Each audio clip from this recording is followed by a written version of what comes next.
Ready. I hear you fine. Thank you for joining me. I'm really glad that you could be here. I started playing a bumper video, and I was going to finish letting it play and then, call you. It's only like a few minutes, but I stopped it, and I'm going to start it from the beginning because I want you to hear it. It's Chris Hedges, and it's called The Cult of the Self. I don't know if you ever heard of it. It's like 5 minutes long. So I'm just going to start it from the beginning as, kind of like intro bumper music. And then... When you spend your life as a celebrity, you have no idea who you are. And yet we measure our lives by these celebrities. We seek to be like them. We emulate their look and behavior. We escape the messiness of real life through the fantasy of their stardom. We too long to attract admiring audiences for our grand, ongoing life movie.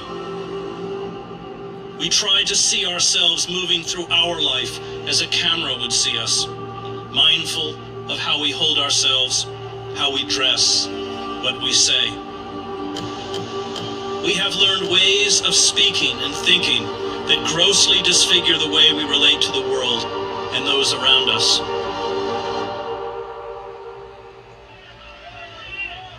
The fantasy of celebrity culture is not designed simply to entertain. It is designed to drain us emotionally,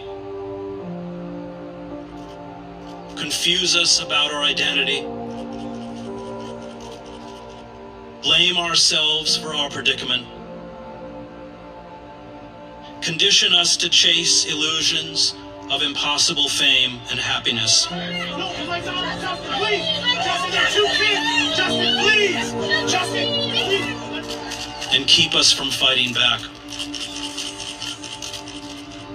There were 12 million cosmetic plastic surgery procedures performed last year in the United States. They were performed because in America, most human beings, rich and poor, famous and obscure, have been conditioned to view themselves as marketable commodities. They are objects. Like consumer products, they have no intrinsic value. They must look fabulous and live on fabulous sets. They must remain young. They must achieve notoriety and money, or the illusion of it, to be a success, and it does not matter how they get there.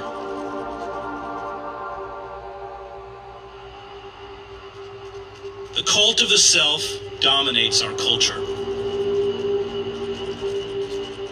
This cult has within it the classic traits of psychopaths: superficial charm, grandiosity and self-importance, a need for constant stimulation, a penchant for lying, deception, and manipulation, and the incapacity for remorse or guilt.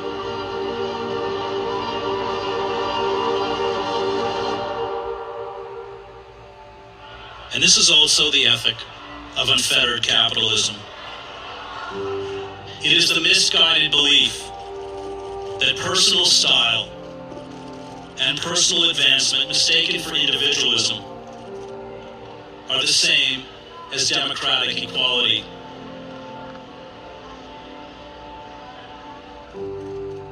It is the celebration of image over substance. We have a right in the cult of the self to get whatever we desire. But the tantalizing illusions offered by our consumer culture are vanishing as we head towards collapse. The jobs we are shedding are not coming back.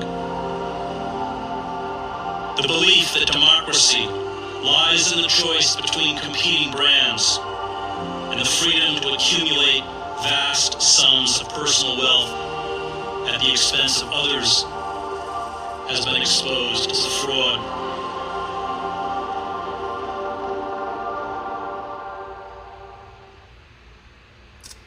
Okay, so I apologize for that. It was kind of a little bit long, 5 minutes, but it was so good, and I thought it was really good. I just found it today, and I wanted to play it as bumper music, and I wanted you to hear it because I thought it was like pretty appropriate, for your story, Zach Vorhies, who was working at Google for 8 years. And you leaked 950 documents. Is it like 3 years ago now, Zach? 2 years ago. So it was June 2019, and then the full leak came in August of 2019. So yeah, almost 3 years. And so again, like your story, it's been out there now for a couple of years, and so some people might be familiar with it, but for those who aren't familiar with it, so you were working at Google for 8 years, and like when did you start to realize that something was not right and unethical there? Well, everything was pretty much amazing. Like, Google was a great company to work for. The food was free. They had 17 different cafeterias on their main campus. I was in heaven. I gained a lot of weight. I was so happy, and I was like, finally, a company has a corporate structure that agrees with my sort of libertarian socialist views, right, at the time, right? Because this was back when I was brainwashed. And,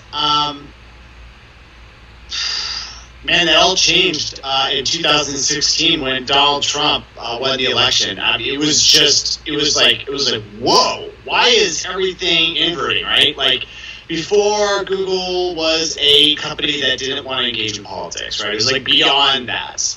But as soon as Donald Trump won the presidential election, man, they had an all-hands meeting the very next week. And in this all-hands meeting, they were talking about how they were going to put the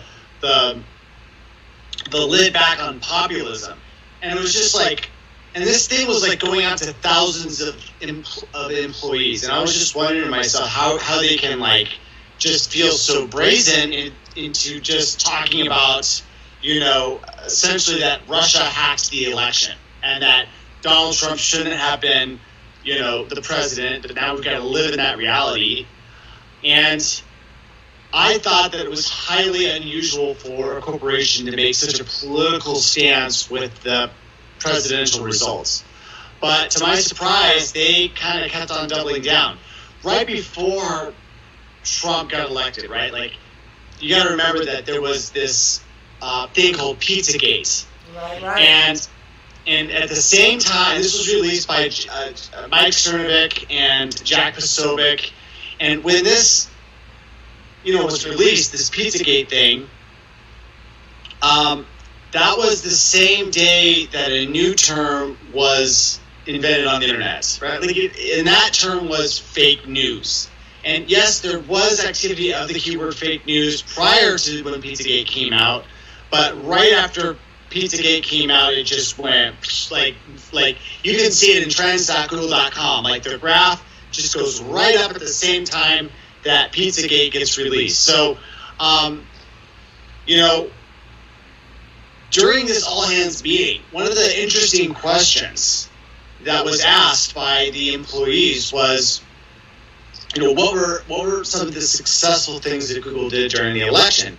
To which the CEO, Sundar Pichai, stated that it was the use of their machine learning tools in order to censor fake news. And I'm sitting here going, wait, what? We're censoring? I thought that, our job was to not be evil and, to organize the world's information and make it universally accessible and useful. Like, those are the two constitutional statements that they burned into our minds at Google starting from day one.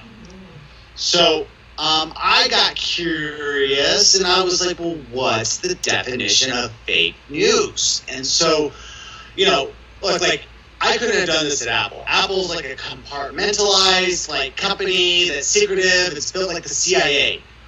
But Google, on the other hand, was built differently. It was built as a transparent company. I can look and see what my neighbor is working on in another department within the company.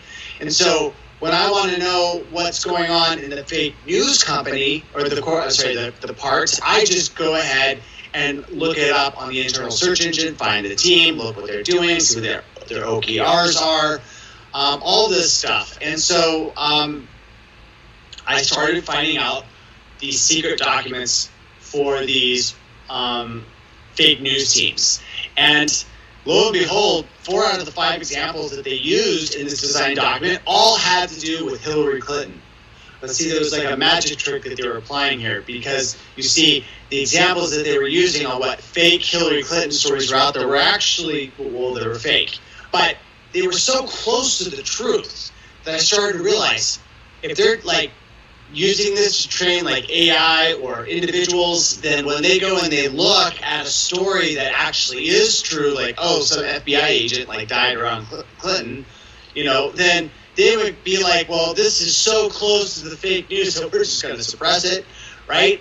And that's when I started to realize, I don't think this fake news is about, actually getting rid of fake news. I think it's about holding the thumb on the scale of our information systems, and that's just not what I signed up for. So I started digging in further as I got, curious. I was also encouraged by an intellectual to also like sort of dig in and figure out what exactly was going on, and so I did that. And one of the curious things I wanted to find out was, what was behind this project called Project Dragonfly, which was supposedly this censorship engine that Google was using in China. Now, I talked about all this transparency within the company, but on this project, I could not find a whiff that it even existed, right? Nobody that I could find worked on it. It had no sort of like goals. And I mean, even if there's a secret project, it'll be like, oh, classified, right? Like you can't see it. And it'll be protected access. But there was nothing at all for this Project Dragonfly. But I did manage to see this other thing, and as soon as I saw the name, I realized this is the real censorship engine. And the project was called Machine Learning Fairness. Machine Learning Fairness is Google's real censorship engine, and it works by combining artificial intelligence with critical race theory. And its grand vision is to rebalance the internet in favor of the corporate goals of Google. And machine learning fairness is, you can think of it as a factory of AIs. And it's a technique of which data is carefully filtered, and then the AIs that are generated from the data are also biased, right? Because artificial intelligence is essentially an algorithm that is grown within the container space of data. Let's say you've got like a bunch of articles and you want to train a classifier that's going to be able to detect hate speech. So what you do is you create a system where manual raters go through each article and they label it as either hate speech or no hate speech, or maybe like 5 stars of hate speech and versus 1 star. And then they run this through this machine, and this machine, from all the different data that is presented, is able to come up with a machine learning classifier. This classifier is then able to be run on new articles, you see, and from the new articles, it's able to determine from 0 to 100% whether it's a piece of hate speech. And so this methodology of creating these classifiers is called machine learning fairness, and it was being applied at every single one of the major information services that Google had. And that is, and the 3 main ones are Google Search, YouTube, and Google News. Yes, there's like other things like Google Now, but those are the big 3 that everyone uses, or at least they did. And so I realized that, okay, well, this is essentially the end of the internet as we know it. And I knew that they were far along with their plans because the documents that I exposed revealed, such things as, oh, this is how you talk to middle management about it, right? Like, this is how you get them on board with the censorship regime. And, and so I realized that, that this was quite a difference from where they were, and I thought that it would blow over, and so I kept on putting down moral lines in the sand, like, oh, well, Google wouldn't do this, they wouldn't censor someone like that, right? And then I was like, well, Google wouldn't ever, kick someone off of their YouTube platform for, controversial political speech, and then Alex Jones got kicked off, right? And he got kicked off of all the different networks at the same time, thus confirming that, there's some sort of weirdo conspiracy. Like, if Alex Jones, when Alex Jones got banned, he didn't just get banned all the same day. It was within 10 minutes of all the different networks. It was a really incredible coordination that happened to take that guy off of the internet. And once I saw that was a big moral line. I was like, whoa, that's really crazy. That's antithetical to everything that I believe the company stood for. And so, but then, that turned out to be the least of my surprises. I would start to research things and find out that we were actually using blacklists, that these blacklists served to hide information, including cancer cures, So Cure for Cancer and Cancer Cures were both found in the YouTube controversial blacklist, as well as information about the Las Vegas massacre that happened October 1st, 2017. In fact, it was the Las Vegas shooting massacre that served as the excuse, the Trojan horse, to allow this blacklist to be injected into the YouTube code base, okay? And what's funny is that the YouTube executives swore to Congress under penalty of perjury in congressional testimony that no such thing exists. They said there's no blacklist. YouTube does not use blacklists at our company. And I found the blacklist because it was literally called blacklist.txt, and I searched for it with the company's search engine, and it was really there's going to be these executives testifying to Congress, and they haven't even done a simple Google search in the company for it. So yeah, it was blatant lying, blatant perjury. I saw that this was going to become a coup, because I was like, what's the natural limitations of this censorship and algorithmic control of the entire society, right? And this is why I started getting into the history of communism. I was listening to a lot of Jordan Peterson at the time. It was this red wave, of media sweeping across America, and I was just like, oh my gosh, we're about to go to some sort of cultural civil war moment. And if people don't understand that Google is hiding everything right now, that's manipulating everything, then it's going to be game over for humanity, right? It was this sneaker sucker punch that was coming. And so I felt that it was I had a duty to God to tell people they believe that you're programmable units, and that they're going to use their systems of information in order to program us, right? And if you think I'm being hyperbolic, this is one of the first chapters. It's actually the first chapter in my book after the prologue, and it's literally the slide that I have of Google talking about how users are programmable. So the 4-step process goes like this: training data are collected and classified. 2, algorithms are programmed. 3, media are filtered, ranked, aggregated, or generated. And 4, people like us are programmed, right? And this wasn't just found in one slide. This was found in several slides without the company in different forms. So I realized, okay, this is what they're doing. And then I was like, well, who's this? It's just some engineer. Oh, it's their AI ethicist, right? And I'm like, it was so upside down world, because I was like, of course the Google ethicist would write, like, the justification for a literal Skynet. Like, come on, you can't get any stranger than reality. But so I went about trying to figure out who I could deliver this information so that it could go to a wide audience. I was smart enough to know at that point that if I went to the New York Times or the Washington Post, that I would just be sold out. I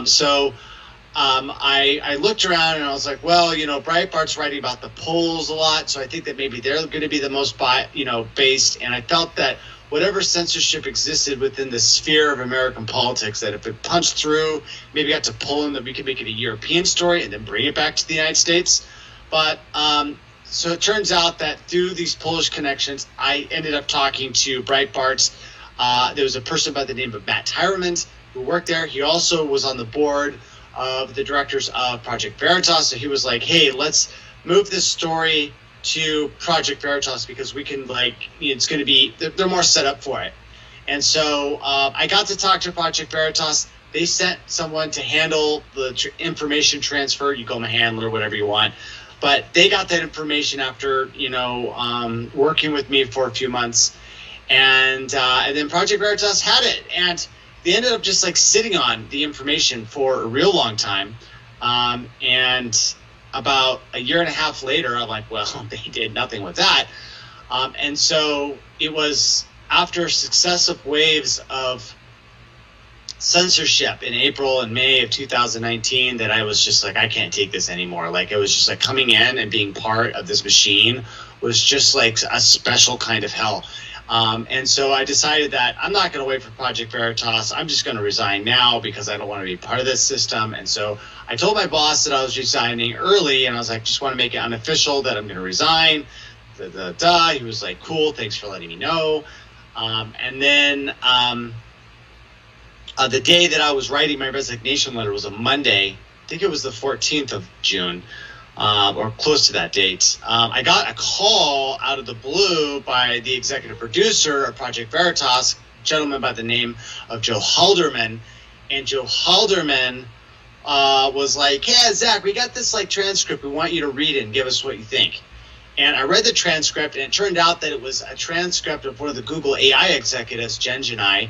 She was busted in an undercover Project Veritas sting operation at the restaurant actually right down the street from me called Puerto Alegre. And in that, she was a few margaritas deep, and she started talking about politics, and it kind of went on saying that, complaining about Elizabeth Warren trying to break up Google into a bunch of pieces. And that's where she said the kicker, which was, she said, and this is an Irish accent done poorly, oh, I love Elizabeth Warren, but she's very misguided. She wants to break up Google into smaller companies, and those apart won't be able to, stop the next Trump situation. And I was like, oh my God, this is amazing.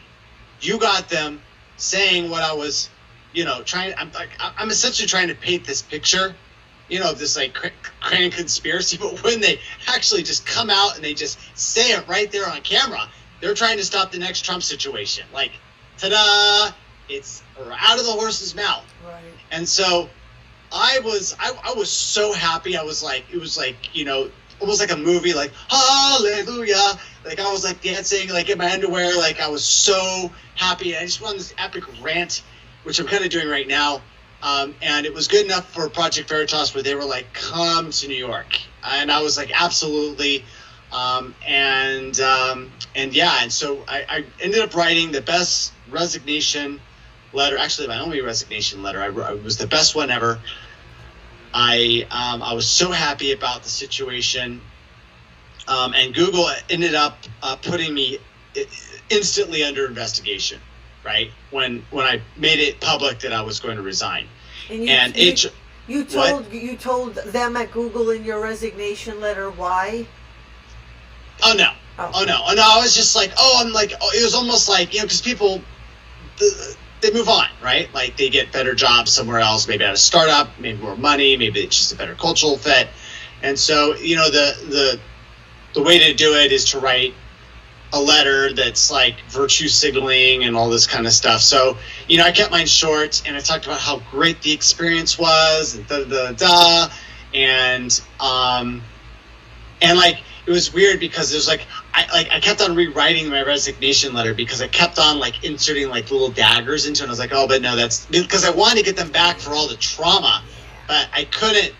And so I kept on like, you know, essentially breaking out the daggers and then sticking it again. But then after I knew that Project Veritas was doing a story, and I had my ticket booked to New York, I sat down and wrote the nicest resignation letter ever, very short, thanking everyone, and everyone was very curious to know where I was going next.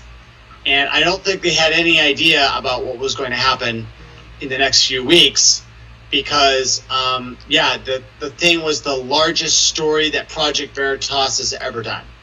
And I say this without being immodest, that it did start a trend of whistleblowing. Project Veritas pivoted from the old way of investigative journalism, and they added this new component, which was whistleblowers from big tech, from these agencies, you know, because it went from Google to Facebook, and Facebook was like, it was almost like cluster bombs, like bam, bam, bam. And it was also CNN, you know, with Carrie Porch. And it was just like a whistleblower every like few months that was coming out, dropping these massive bombs all the way up until the election last year, or a couple years ago. Oh my, how long ago? It's 2020, right? Yeah. Oh my gosh, it's 2 years ago already.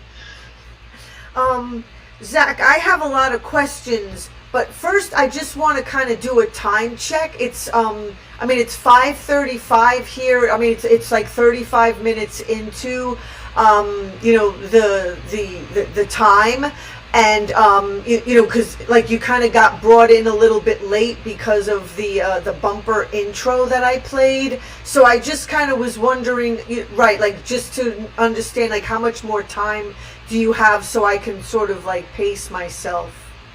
Like the top of the hour works. How about that? Okay, so like 24 more minutes. Sure. Okay, so hate speech, you mentioned, I've had a YouTube channel for a decade, and it got taken down for like 6 months when I posted, again, something challenging, the official like COVID narrative. They took it down. It was miraculously put back up. But I've had so many videos taken down under the guise of like community guidelines, and I know that it's all just lies, like, and and they call what you're saying, the truth, and they call it hate speech, but of course it's not. What you're not doing is hate speech. You're just telling the truth, and you're just being censored. So right. I just kind of. And you mentioned Pizzagate, so I just kind of wanted to also mention Ben Swan, who sort of, when he spoke about that years ago, he kind of disappeared, it seemed like, for a while, and people were like wondering what happened to him, and thank God he kind of like reappeared. Also what I wanted to say in listening to you speak was what you were saying was reminding me of, again, like Edward Snowden exposing things, and also, the people at the NSA who were talking about, the mass surveillance and, the thin thread program that was made by William Binney that was supposed to protect people's privacy, that the NSA removed so that it could collect and see all the content of people's so that they made that documentary, A Good American. There's this like crazy mass surveillance and stuff that came out. Was that like 2012? I think Edward Snowden came out with that. So proceeding onward, you talked about in other interviews that I heard you do about the ADL, Google and Wikipedia. Can you talk about the connection of those three? Yeah, so Wikipedia is a weapon. We have to realize that they can't be sued for defamation because of the fact that all the authors are collaborative. It's like these articles are being built one word at a time, and so the question is, who do you sue when Wikipedia is defaming you, right? You can't do it, and all the authors are anonymous, and because of that, then you can't be an editor, and you can't find them, so you can't sue anyone, and they're immune. And this is a real big problem too, because Google is using them as their source of truth. You may remember that there was this little story that happened a few years ago where the California GOP party was labeled as their ideology was Nazism. The reason why that worked is because one of these left-wing activists on Wikipedia put that in there, and then Google ingested that, information, and that became the ideology of the GOP in California. Like, it was a direct, they basically gave Wikipedia direct access to write Google's, representation of objective reality. And so it's literally getting out of control, and it's really a big problem that Google is using Wikipedia. It'd be really nice if they could be sued or have an investigation, or not be used by Google to rank everyone. Because, look, I blew the whistle on Google. I do not have a Wikipedia entry at all. Period. They don't think that I'm newsworthy, and as a result, Google and the rest of them don't think that I'm newsworthy. The only thing that's good about it is the fact that anyone that Wikipedia says bad things about, that they're actually probably a good guy. Exactly. Yeah. The ADL should be called the Defamation League. They engage in defamation, just like the SLPC, which is an extortion racket and fraud, and a criminal organization. And, it was actually developed to protect a pedophile by the name of Mayor Lansky. Yeah. It's a corrupt organization, has no business doing any sort of censoring, and Google, for some reason, is partnering with them in order to create a censorship regime on, people that are undesirable and need to be filtered. And the reason why they're using the ADL and the SLPC is because it gives them sort of a cat's paw.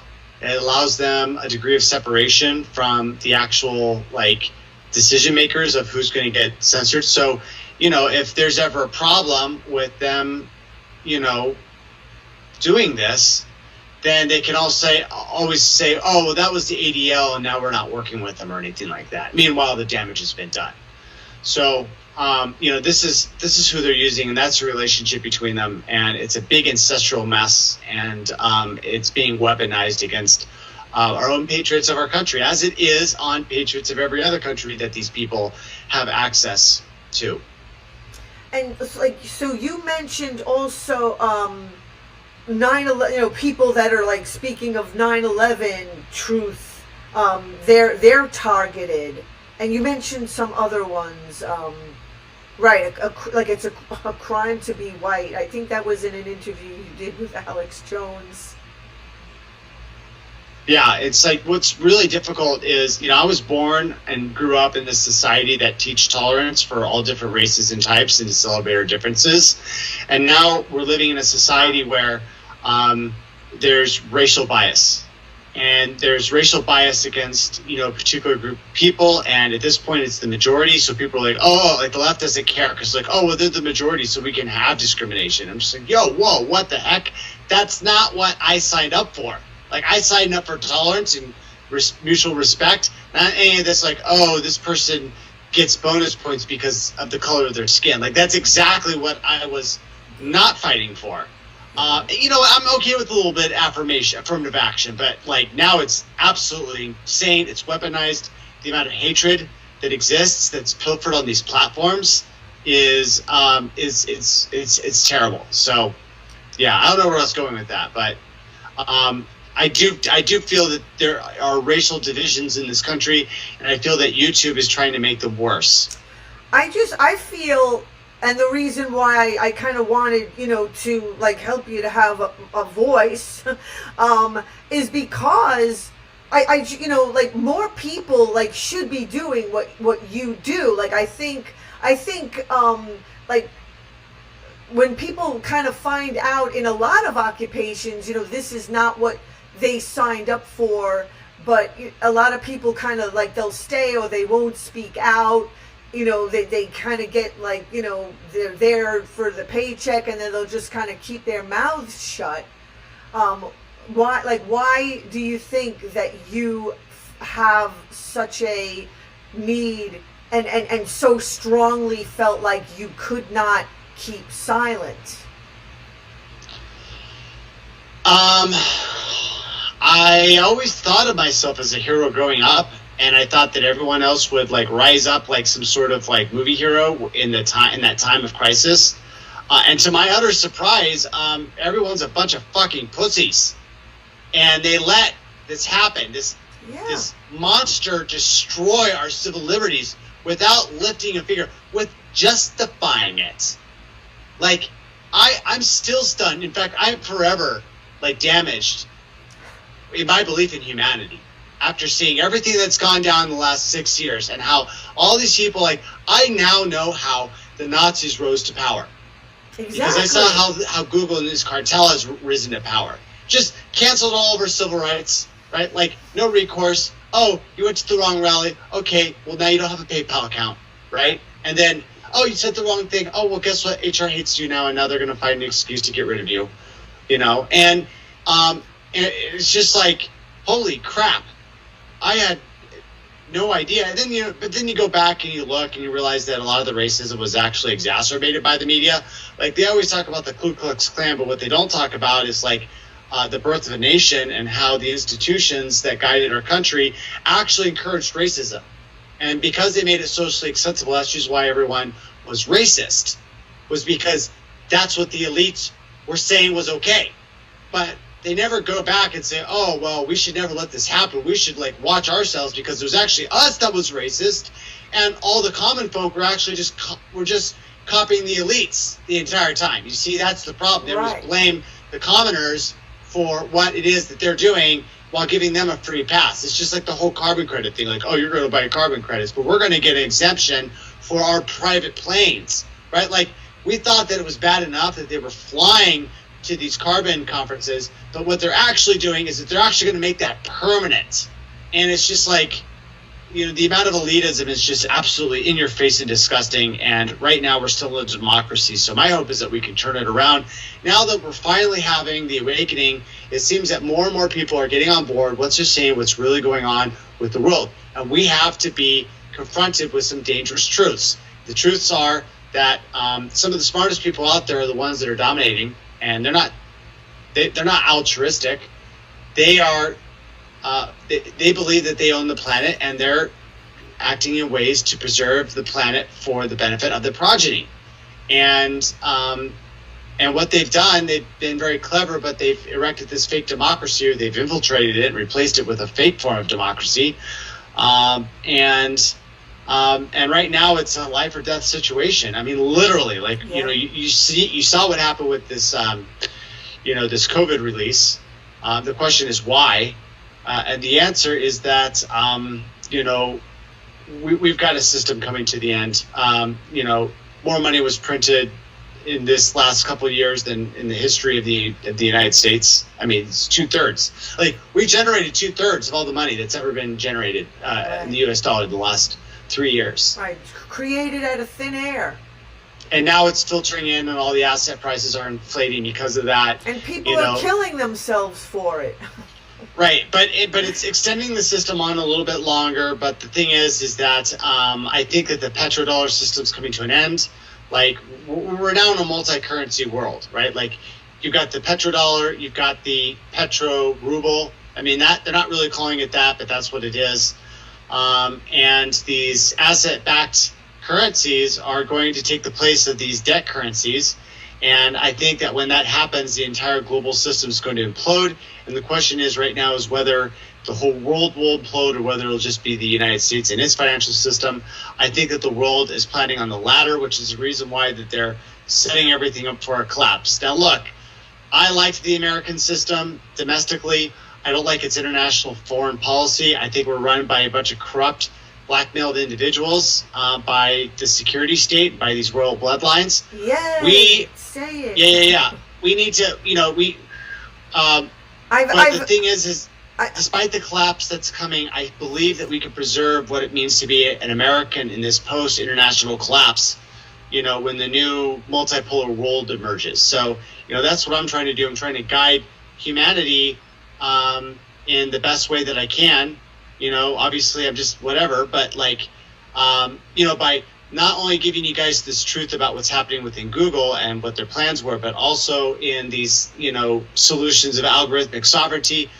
The best living instance of that is my product Blast.video, which, is a cross-platform aggregator that gets all these videos from the top influencers in the United States and abroad and collects them all under one single website. It's almost like censorship never even happened for those on the right. That's Blast.video.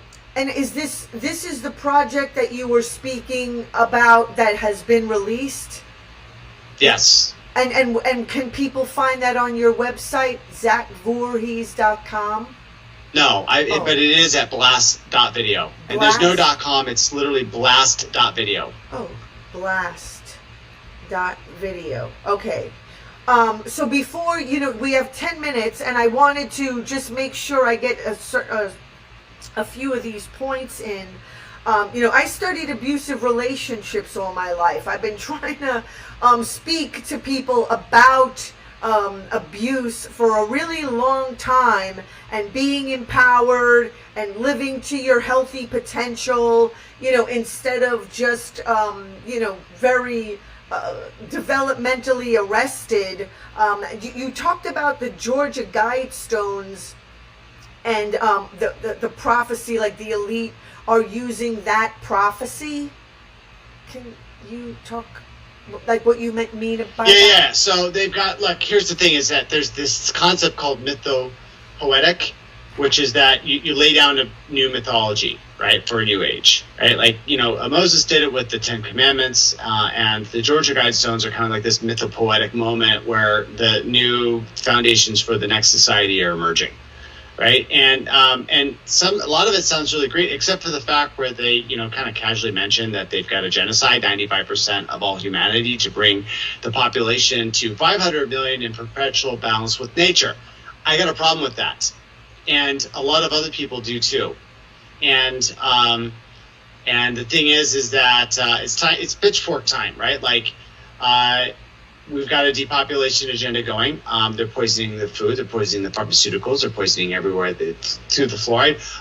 I just picked up a bottle of freaking contact lens solution, and it was thimerosal free. And I'm like, what? You guys are putting mercury in lenses? They were literally putting mercury, they're literally poisoning everything.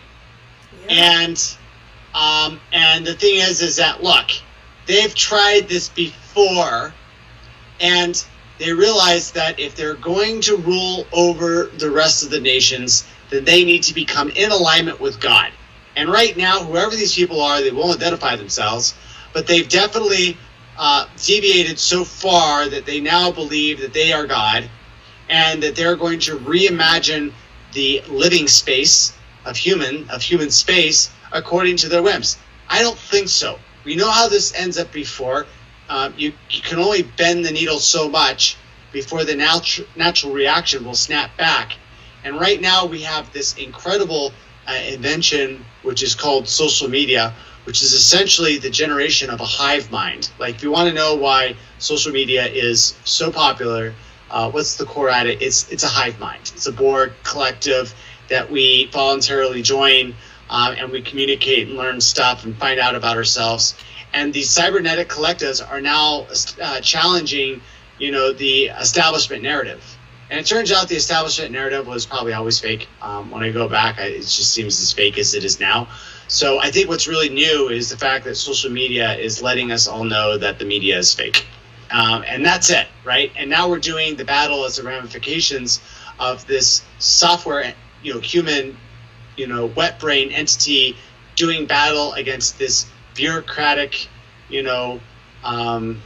CIA Mockingbird style, bureaucratic news broadcasting system. Like their shit is all top down from a center decision-making cabal down to, all the other newspapers. It used to, be on the wire, but now they got digital wires and all this other stuff, where the new media format is decentralized and bottom up. Like someone can sit there and take a video that goes viral and then everyone wants to get on top of it, right? Like there's people like me, like aggregators on Twitter. We go around, we try to see these like dank videos, so we try to like repost it for the likes. And then this like incentive structure gets built in such that the bottom, a video from, the bottom gets pulled all the way to the top and everyone sees it, right? It goes viral. That is just absolutely tearing the world apart. Right? Yeah. We got to realize that. Like we're finding out the whole world is essentially being run by a cultist religion, and it's all fake, and it always has been fake. And we only have brief moments of time where we break out of the mind control and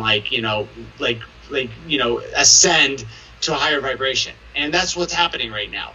Go ahead. I was just going to say, I've been trying to bring a light to the issue of child abuse for a really long time.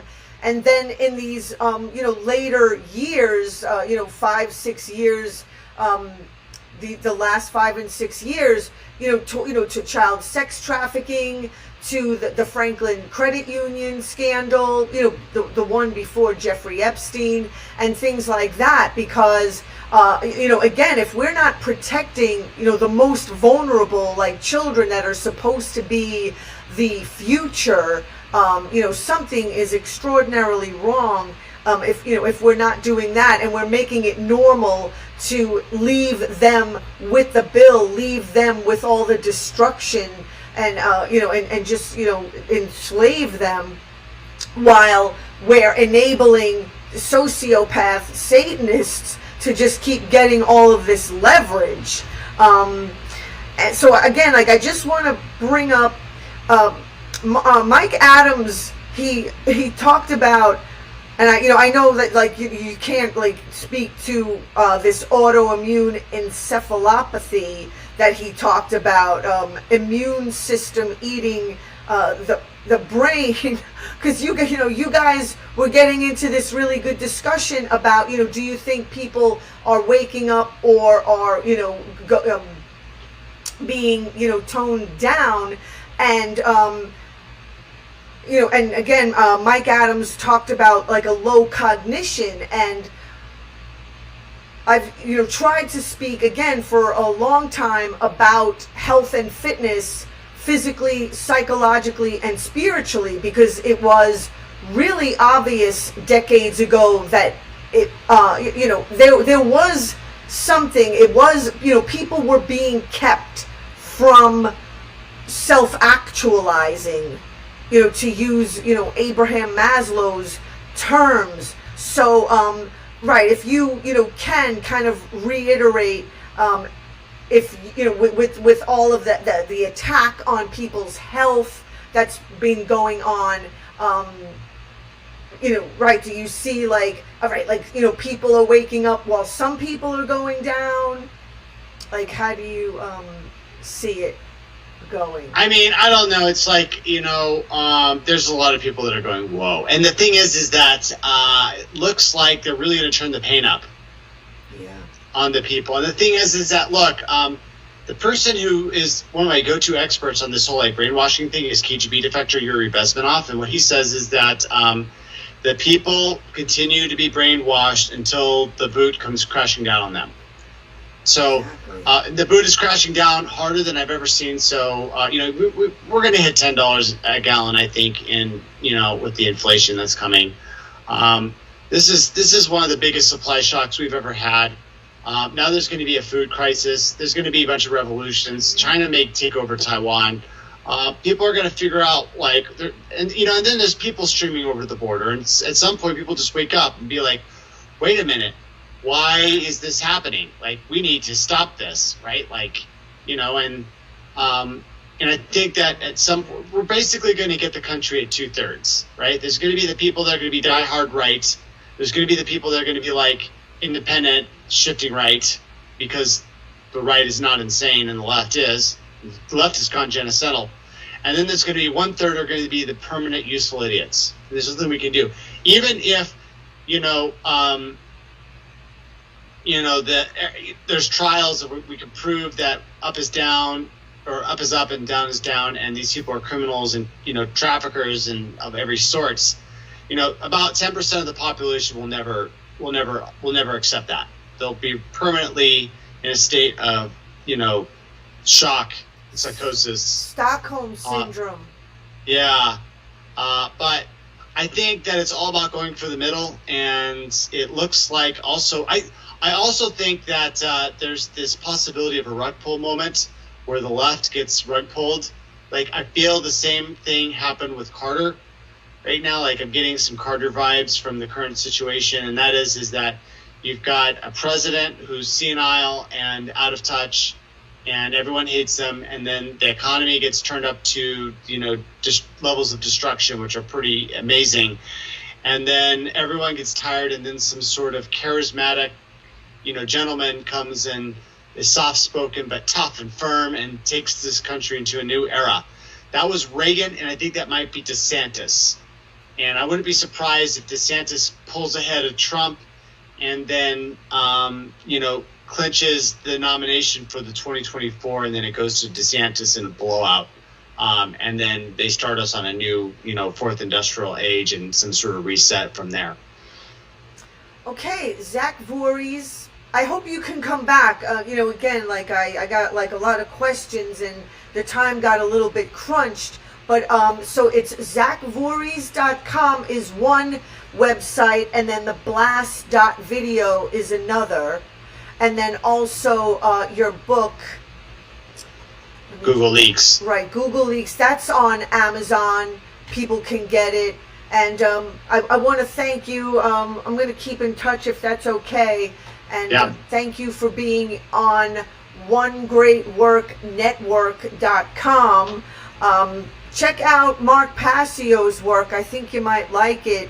He created this platform, and his other platform before this one is whatonearthishappening.com. Love it. Okay, thank you, Zach Vorhies. Thank you very much, Kat. Okay. Take care. Peace. Bye. Okay, so just gonna carry on by myself for the next half an hour and play the one of the interviews, to prepare myself to speak with Zach. I think it's a couple of years old. 9 months ago. That's not so bad. I think this is the one actually that I was listening to earlier, where Mike Adams was talking about. I thought it was really important because it's what what I try to tell people about health and fitness, physically, psychologically, and spiritually. And I feel really sad that this is happening. That I felt all of this literally my entire life since the 70s. It's there's, to me, there's no greater place that harms your health and literally suppresses and tramples over your rights than the family system and the community for a lot of people, like millions of people. Get treated like shit, not valued, not heard. I take this entire system that, people like Zach and other people, Dr. Judy, William Binney, John Perkins, any like large scale abuses and corruptions that people talk about, as far as I'm concerned, can be understood by looking at and understanding the dynamic of the dysfunctional, abusive family system and the community. Because in my experience, literally for 50 years now, over 50 years, I'm not afraid to, speak the truth and, give away the timeline, because it's just the truth of how dysfunctional and, abusive and just unhealthy, just generally unhealthy, people around me were, and it's what lit a fire under me 5 decades ago to truly understand, to come to just like know that there wasn't anything, and I mean anything, more important than being healthy and fit, physically, psychologically, and spiritually. And it's unfortunate that people have to have this boot coming down on their head so much before they get it, because the boot coming down on other people's heads and the eliminating of other people, especially vulnerable populations, poor populations, so-called poor populations, should have been a wake-up call, because if the system is taking out those people, it's going to take you out too, if you don't do anything about it. And that's what's been going on for 50 years that I have been watching all of this stuff. So I had a bunch of points to make with Zach. Hopefully I'll be able to speak to him again. So let me see. I apologize if this is not the I just want to make sure that I refer to the right, okay, here, the right video. Let me see. Yes, see. Let me see. Google plans to dominate, then disseminate. Okay, it's different channels on Brighteon, but it's titled the same, so I'm going to look at it. I guess what there really needs to be is there needs to be an intermediation engine that sits there and gets in there and fact checks the content creators and says, we believe that this is real, and puts a stamp of approval on it. And that's something that I've actually been working on, and not to get brought into that topic, but there is a solution, and I believe that it's coming. Okay, I'm just skipping. For the first 2 pages, you're going to get links that say that ivermectin is bad, and you shouldn't be taking dog dewormer, and it's got all these side effects like diarrhea. Yeah, may also save your life too, but they don't want to mention that because that hasn't been proven yet by a $2 billion study that someone wants to bankroll for nothing.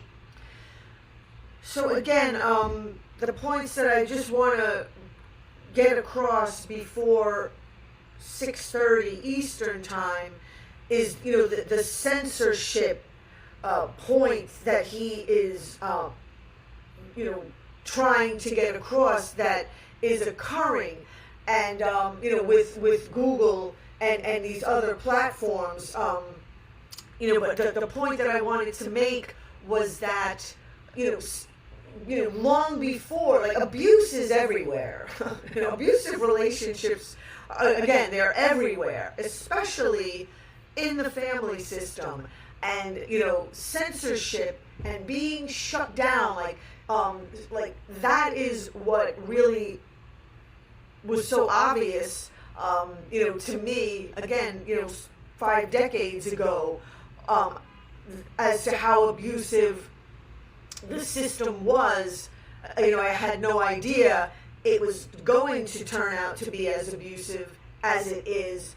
But again, going back to the focus of child abuse, I have to talk about it. I always fear talking about it because I literally can hear people's eyes roll when I talk about it, because that's the attitude that I was met with all my life for trying to speak about a really important issue. Like, this is what I'm saying, it became so normal. The invertedness, the inversion, the malfunctioning, the dysfunction of the family system. Like, again, like, I feel like the fact that never got taken seriously in all of these decades is exactly how we ended up here. If a family system doesn't function the way that it's supposed to, if it's not a healthy environment, if the people in power in the family system are not doing their job and being on the side of the people that they're supposed to be on, also known as like their own children, then, I mean, it's just not complicated to understand that is a clear sign and symptom of this larger abusive system, period, end of story. And being censored, you want to talk about being censored. Children, literally, when they come into this world, have been taken out. I mean, not like beyond censored, but tortured, abused, murdered. I just stress to people to please, look up the Franklin Credit Union scandal, Nick Bryant's book, The Franklin Scandal. There's also the book by the late, who was a senator, attorney, John DeCamp, who was one of the attorneys for the victims of the Franklin Credit Union scandal. And, this is, if we're not raising children, you're raising satanic sociopaths. I was glad that Zach mentioned bloodlines. The system is run by demonic forces, period.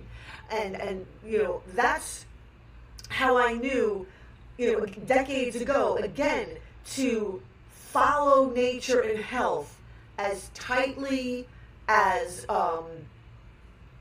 vigilantly. I mean, what other direction was there to go in? God is health. God is nature. God was that, probing, that feeling inside that, that's going, hey, wait a minute, that I fought like hell to hold on to all my life, when literally all the people around me were trying to shut it up. All I have been all my life is people trying to shut you up. So, it doesn't have to be this kind of censorship, on Google or YouTube or, people get shut up, they get abused, their voices, silenced because you're vulnerable for decades, long before computers, long before social media and all of this stuff came about. I mean, abusive relationships have been around forever. This is just like the tech version of abusive relationships. And, the big people are in a position to silence vulnerable, dissenting voices. Again, my dissenting voice was silenced for exposing abusive people in power 5 decades ago because it's an inconvenience. And so, that's what I'm saying. If that's what the people are going to do, if they're going to side with the system and silence the people's voices who they should be protecting, the vulnerable voices that they should have been defending, because they couldn't defend themselves, then you can't be surprised that this is the system that we have. So let me I'm just trying to figure out where they start talking about the immunoencephalopathy. Because it's a generic medication in order to test whether this works or not. So people want to know how that works. How does Google re-rank everything? Well, they re-rank everything by several factors. One of them is based on what's called an EAT score. EAT stands for expertise, authoritativeness, and trustworthiness. And this EAT score is factored into the PageRank score, which gives your site relevance. And if you have a high PageRank score, you get ranked up. If you have a low PageRank score, you get ranked down. So this is what I'm saying. Like, this is like the genetic modification of everything. You know, the plastification of everything, the Frankensteining of everything. You know, and just turning everything into like man-made over nature-made. You know. Like, everyone is born with, you know, or, well, you know, some people, and I mean, you know, before the powers that be can, like, literally destroy your health, like, nearly at the minute you come into this world, you know, I mean, like, the attack on health, you know, physically through jabs and, I don't know, fluoride. I'm just trying to think decades ago what was destroying health. And, you know, again, like the family system and just, ignorant, uneducated, people that are just not capable of raising people to, their healthy potential. There's just like so much waste of like human life going on over these decades. Everyone, I always believed, has a right to be born and be raised to their healthy potential, and like nothing of that sort was going on. There was only, clearly like a certain amount of people who, were had the good fortune to grow up in healthier environments, to just have a better opportunity to be a healthier person in this system. And I mean, again, like this stuff has just been like obvious for a really long time. I kind of lost my train of thought, so I'm just gonna put the video back on. Guys, Ted Cruz subpoenaed Google for his PageRank score, and Google refused. Okay, right. So he was talking about the EATs, expertise. Sorry, what was A? People who are defined as experts are often like the bought and sold kind of people, So like that's what I'm saying. It's like it's just like what man says. That's the point that I was trying to make. I've made the point in other videos about if just a person who's born into this world, with the God-given body that they have, the God-given talent that they have, the God-given brain, and just the ability to figure things out. I mean, I got as far as a bachelor's in psych, in the late 80s, early 90s, and, I didn't really want to go past that because I wasn't willing to get into debt for it. And to me, that was just an obvious sleight of hand way of getting people to fall for this trap that you aren't anything unless you have like a man-made approval, letters after your name like attached to you. And that, like, I never believed that you really needed that. Especially exactly like, and then you just go, and a lot of people just, and, I was like literally like so afraid of corruption and abuses like in the work environment already, like for, I was like on the lookout for it decades ago. And, cause like I knew a long time ago that, I was always kind of, worried about things being compromised and people just doing things for money and having and right, but like me, like that's what I'm saying. Like when the most valuable thing is a person's character.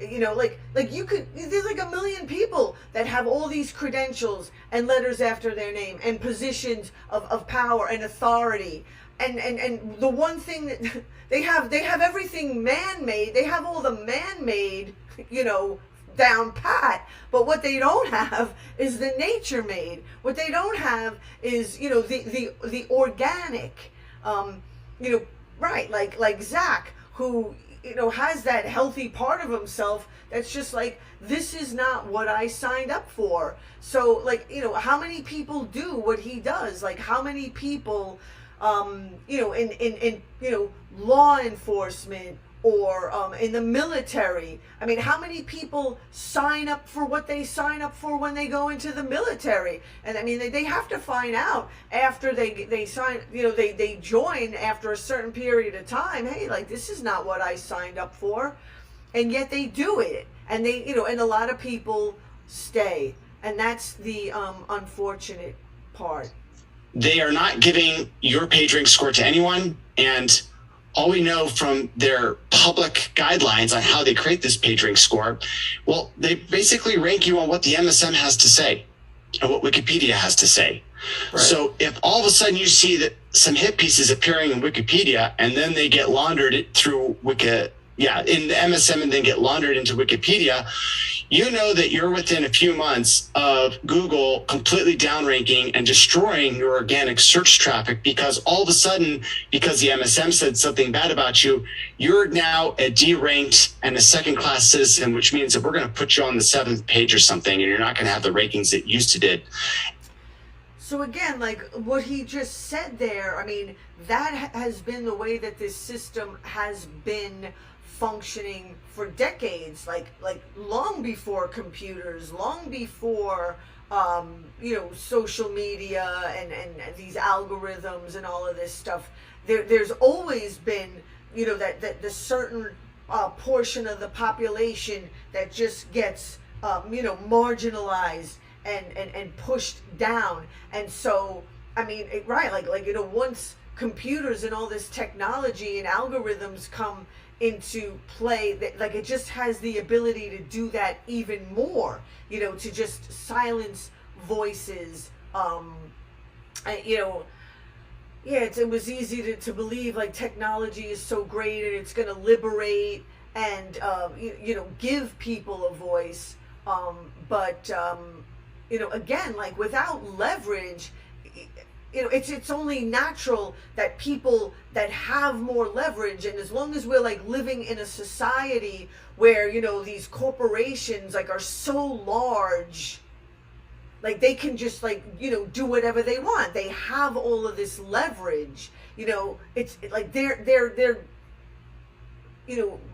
clearly not going to use their leverage to help lift anyone else up. Like they're definitely not going to do that. And if you're on the 7th page, you might as well not be on the Google index, if you ask me. Well, and plus page 1 is all going to be hit pieces against you, which are lies. I remember when we were banned from Facebook, the reason they gave was spam. We never spammed anybody. We had like 2.5 million organic, legitimate human followers. Yeah, they start getting Mike Adams starts to getting into like a real human being, as opposed to robots and stuff. But and right, he starts getting into here. Let me just skip a little bit. Announce that. And I also want to say, I guess I'll just say this publicly, that as much as we are committed to free speech, here at Brighteon, we take no money from investors. We're not ever going to go IPO. I'm not going to mention names, but there are other, platforms that I have concerns about, and even Andrew Torba has concerns about, because they're investor funded. Eventually, they're going to have board of directors. They're going to answer to shareholders. Guess what? Of course, they're going to start censoring unpopular views about ivermectin or anything that goes against big pharma. So, more censorship is coming, even from probably some unexpected quarters here. Yeah, there is, right? And, we don't want to be suckered into these, free platforms where we embrace them and then they extort us, right? Right. Like, this is a common pattern that we see, and which is the reason why that we need to support platforms that don't have their strings coming from the cabal, for lack of a better term, right? Exactly. And that's one of the reasons why I think this website that I'm going to launch, this anti-censorship website, will be successful, is because, look, I made it, and it's better than most things out there. And I got super obsessed, and I just built it, made it look so good. And when it launches, people are not going to have any questions because I made the whole thing.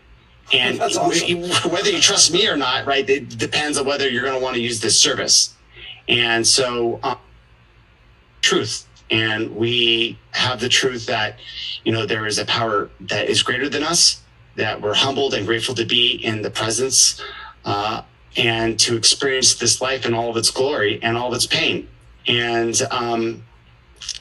when we fight against this cartel that's, doing what they're doing, we have to make sure that when we fight, we have, we're spiritually aligned, and that we mean what we say. And that's pretty much what we have to do, is that we can't, if we go head to head, we're going to lose every time. And they're just going to catch us and turn us into part of their psyop that strikes back and gives them more power. And so, I just want to...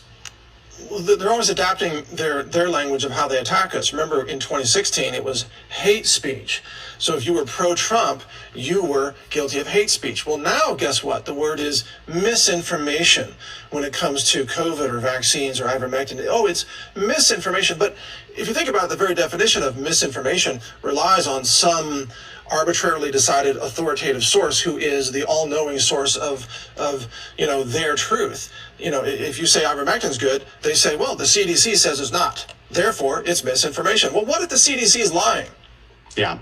Right. Right. I mean, people in power will never be abusive, right? They'll never, like deliberately lie. Which they are. Right. It's like, and people would say, what, Zach, do you think that you're smarter than, the CDC? I'm like, no, I don't think I'm smarter than the CDC. I think the CDC is lying. Yeah, you're more moral than the CDC. Right. And so again, they're making like the point, like see, this is what is just like drives me crazy about like people and this blatant like right away it's like, oh, you think you know more or you're smarter than the CDC. It's like, these people have been in power for how long? I mean, you think they're not completely dirty by now?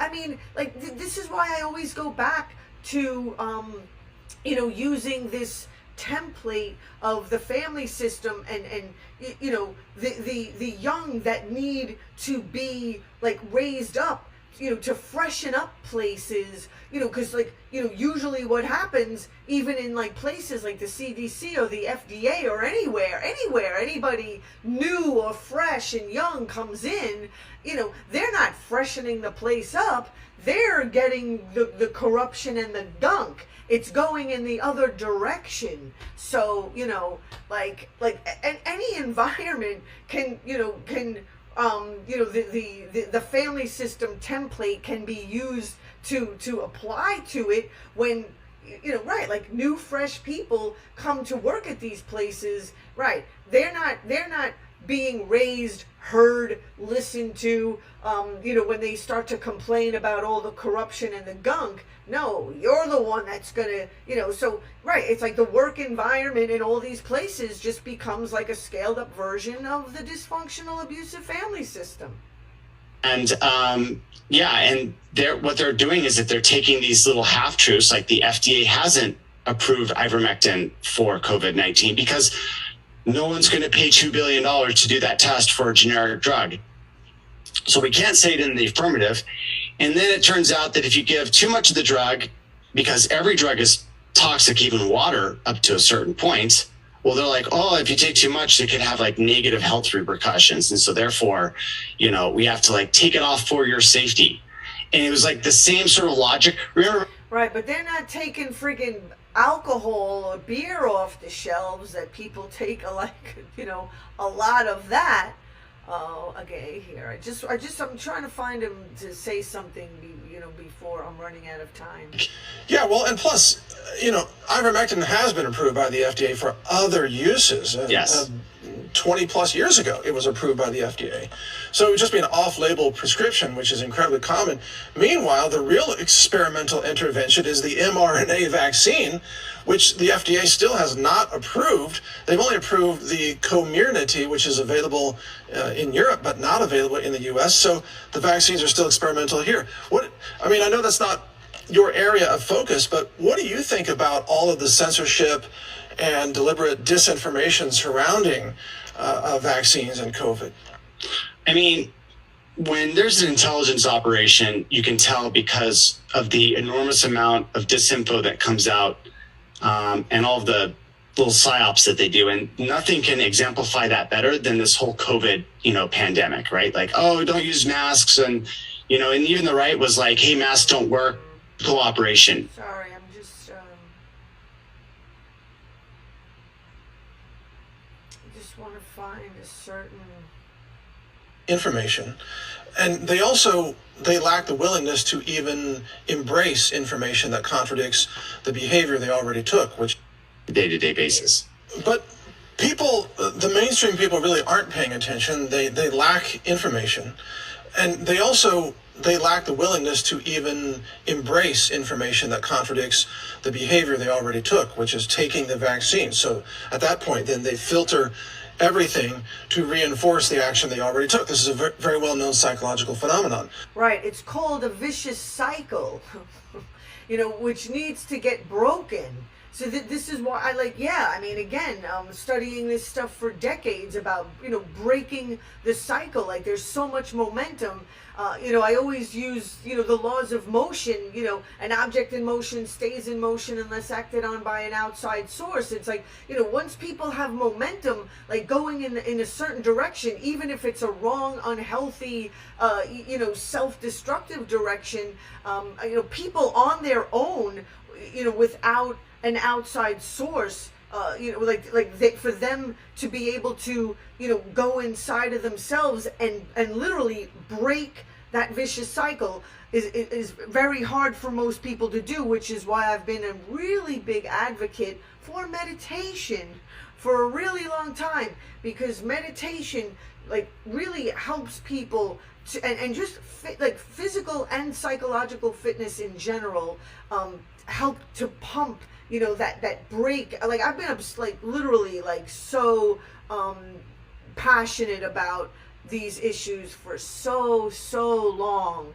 It's just sad that this is where things have gotten to.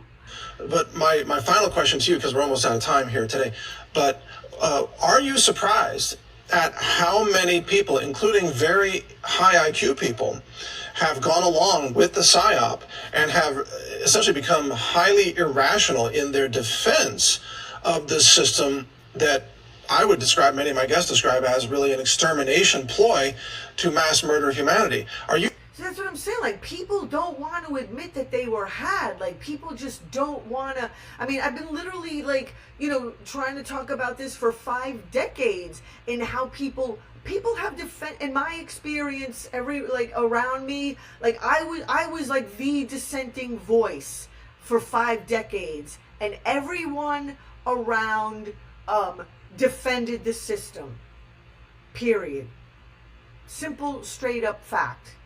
Are you shocked at how many are going along with this? Yeah, I keep on thinking to myself that every single time something gets announced, that this will be the thing that finally breaks the leftists from their hypnotism. But what I've realized... And I really thought Occupy Wall Street over a decade ago was that. Nope. Here we are, more than a decade later. Is that even though this information is reaching people like myself, at this point, the censorship firewalls are so high that it's just not getting to our leftist friends. And so, like, when a study comes out on Israel, talking about how the vaccines are not effective at preventing, the Delta spread, your leftist friends are never going to see that. They'll have no idea that what you're talking about. They're going to claim that you're just making stuff up, because if this was really an important topic, the mainstream media would have had a discussion about it. And they haven't woken up to the fact that the entire thing is a controlled ecosystem, echo chamber. And yeah, I find it hard to believe that people find it hard to believe that the people in power will abuse them. I mean, again, I've been talking about it for 5 years. Parents abuse their own children for decades, and it's not a rare occasion. It's a pandemic. It's been the micro of the macro for decades, and it's been an issue. Domestic violence, again, that they actually spoke about in the Depp Heard trial, which I was kind of glad that at least it was an issue that was getting some attention. But I think it goes right over people's heads when they were talking about that, because it just, again, it's something people learn to live with. Domestic violence, child abuse, like this is what I mean. It's something that just becomes normalized in society. It was normalized 50 plus years ago, and that's why health and fitness, physically, psychologically, and spiritually, are going like this. And this is why now today we're living in a society where the sociopaths that be can literally get people to line up without question, without even knowing what's in it, and get themselves stuck not once, twice, 3, but sometimes even more times than that. So I tend to forget to to introduce the show at the beginning. OneGreatWorkNetwork.com. I am Catherine with a C, Waters with 2 T's, and I call this podcast the Family Industrial Complex. So please visit OneGreatWorkNetwork.com, and you can find my profile there under creators, and your support is greatly, greatly, greatly needed for whistleblowers. Thank you.